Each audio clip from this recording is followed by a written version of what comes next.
नमस्कार बच्चों। आज मैं आपको सुप्रसिद्ध एकांकीकार डॉक्टर राम कुमार वर्मा जी द्वारा लिखी गई एकांकी दीपदान के बारे में आपको बताऊंगी। सबसे पहले जो इसमें मुख्य पात्र है उनका परिचय मैं आपको दे दूंगी। कुंवर उदय सिंह जो चित्तौड़ के स्वर्गीय महाराणा सांगा का सबसे छोटा पुत्र है, राज्य का उत्तराधिकारी है, आयु उसकी 14 वर्ष है। पन्ना जो कि दाई माँ है, खींचो जाति की राजपूतानी। कुंवर उदय सिंह का संरक्षण करने वाली दाई है, आयु 30 वर्ष। सोना रावल स्वरूप सिंह की लड़की, अत्यंत रूपवती और नटखट, कुंवर उदय सिंह के साथ खेलने वाली, आयु 16 वर्ष। चंदन दाई माँ का पुत्र, साहस और स्नेह का प्रतीक, आयु 13 वर्ष। सामली अंतपुर की परिचारिका, आयु 28 वर्ष। कीरत जूठी पत्तल उठाने वाला बारी, आयु 40 वर्ष। बनवीर महाराणा सांगा के भाई पृथ्वीराज का दासी पुत्र जो क्रूर और विलासी है, आयु उसकी 32 वर्ष है। काल 1536 ईस्वी, समय रात्रि का दूसरा पहर। दीपदान एकांकी चित्तौड़ की एक ऐतिहासिक घटना पर आधारित है, जिसमें पन्ना दाई के अपूर्व त्याग, बलिदान और देश प्रेम की कहानी है।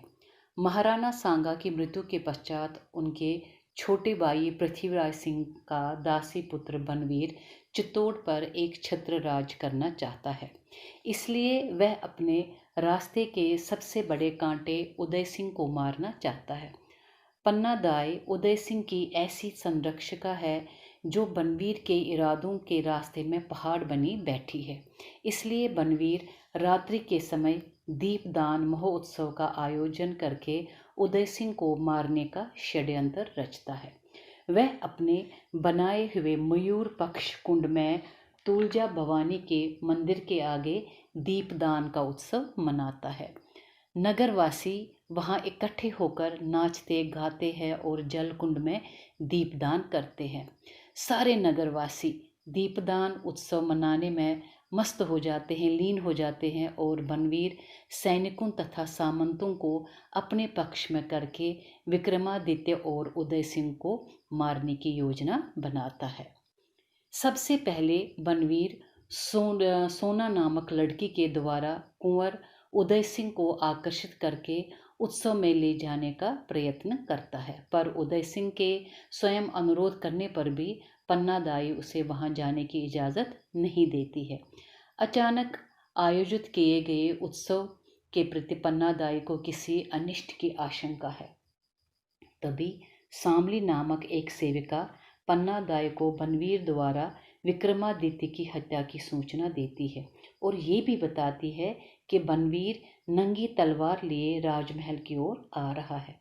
पन्ना दाई चिंतित हो जाती है, परेशान हो जाती है कि तभी कीरत नाम का एक भारी टोकरी लिए वहां आता है और पन्ना उदय सिंह को उसी टोकरी में छिपाकर महल से बाहर एक सुरक्षित स्थान पर पहुंचवा देती है। अपने पुत्र चंदन के पैर में लगी चोट पर अपनी ओढ़नी के पल्ले से कपड़ा फाड़कर पट्टी बांधती है और उसे खिला पिलाकर और कुंवर के कपड़े पहनाकर उसे उसके बिस्तर पर लिटा देती है। तभी बनवीर नंगी तलवार लिए वहां आ जाता है। वह पन्ना को फुसलाना बहलाना चाहता है, पर पन्ना नहीं मानती और उस पर कटार से वार करती है, किंतु कटार ढाल से टकराकर गिर जाती है और बनवीर पलंग पर लेटे चंदन को उदय सिंह समझकर तलवार घोंप देता है और ये भी कहता है कि मैं भी यमराज को इस दीपक का दान करूंगा। पन्ना दाई ये देखकर मूर्छित हो जाती है। अपनी ही आंखों के सामने अपने बेटे की हत्या को देखकर वो मूर्छित हो जाती है, वह वहीं बेहोश हो जाती है।